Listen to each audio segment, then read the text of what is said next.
Ah ben ça, c'est sûr que dans la sûreté, enfin les normes de sûreté, elles sont beaucoup progressé au cours du temps.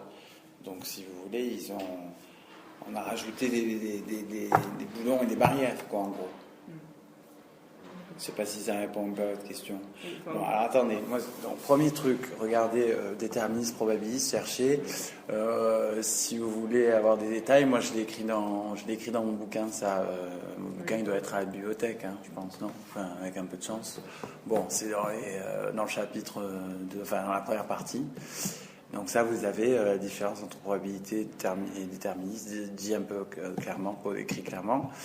Le deuxième truc, est-ce que vous avez regardé, puisque ce qui vous intéresse, c'est l'actualité quand même, c'est justement ce qu'ils ont appelé là les ECS, les évaluations complémentaires de sûreté. C'est un certain nombre de... Ça correspond au stress test, là, machin, Les ECS, c'est fait par EDF? Non, oui, ça a été fait par l'EDF.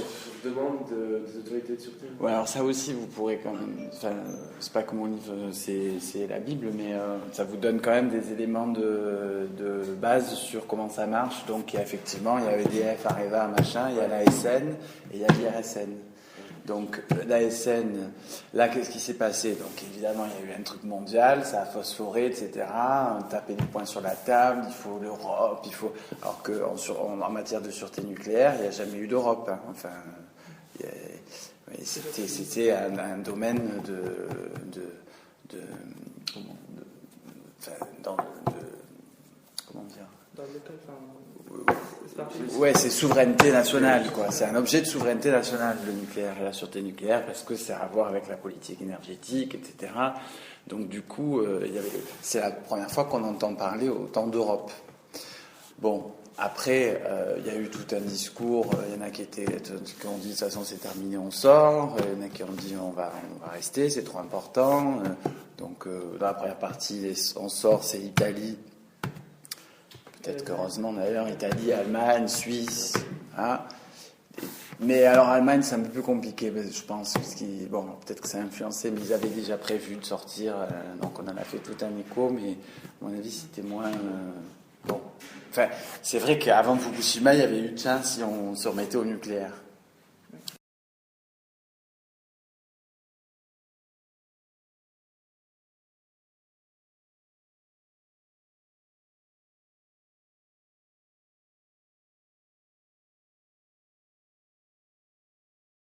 Donc, le deuxième parti, c'est France, Angleterre notamment, et où là, vous avez eu des controverses, ça c'est un peu intéressant pour vous, sur qu'est-ce qu'on va mettre dans ces évaluations complémentaires de sûreté. Ça, à mon avis, vous avez un fil à tirer, quoi, vous voyez, pour faire tomber la perruque là, sur si vous voulez. À mon avis, c'est ça qu'il faut creuser. C'est qu'est-ce qu'on met dans ces évaluations complémentaires de sûreté. Et c'est là que vous avez une armada de Greenpeace, de machin, pour dire c'est de la merde, et l'avion qui tombe, qu'est-ce qu'on en fait, etc. Vous foutez de nous. Voilà. Ça, c'est à mon avis, c'est un des trucs sur lesquels il faut que vous regardiez. Et voilà. À mon avis, déjà, pour bien... si vous voulez expliquer cette controverse, etc., il va falloir que vous décriviez un petit peu comment ça marche en France, de dire qu'il y a des opérateurs, qu'il y a une autorité de sûreté qui est publique, et puis il y a l'IRSN. Qui est la IRSN? Cette partie-là, vous la trouverez dans le bouquin. Ça peut vous aider, je pense. C'est la partie contexte. Ça, c'est important, parce que c'est la partie contexte et institutionnelle, parce que l'institutionnel, ça explique beaucoup de choses.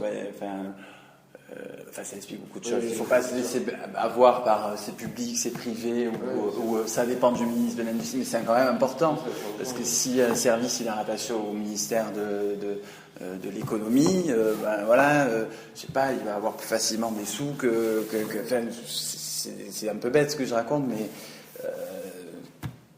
si vous avez un service qui est rattaché au corps des mines, il va être au courant de ce qui se passe dans les grandes boîtes, parce que vous voyez, c'est des rattachements institutionnels qui font que vous allez...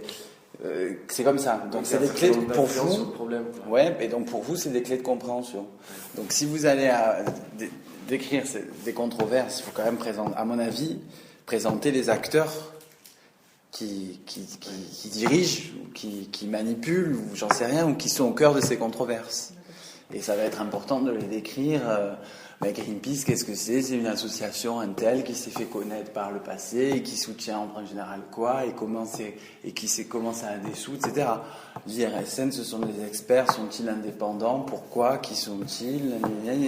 La SN, ah tiens, c'était avant machin. À mon avis, il va y avoir un peu de choses comme ça.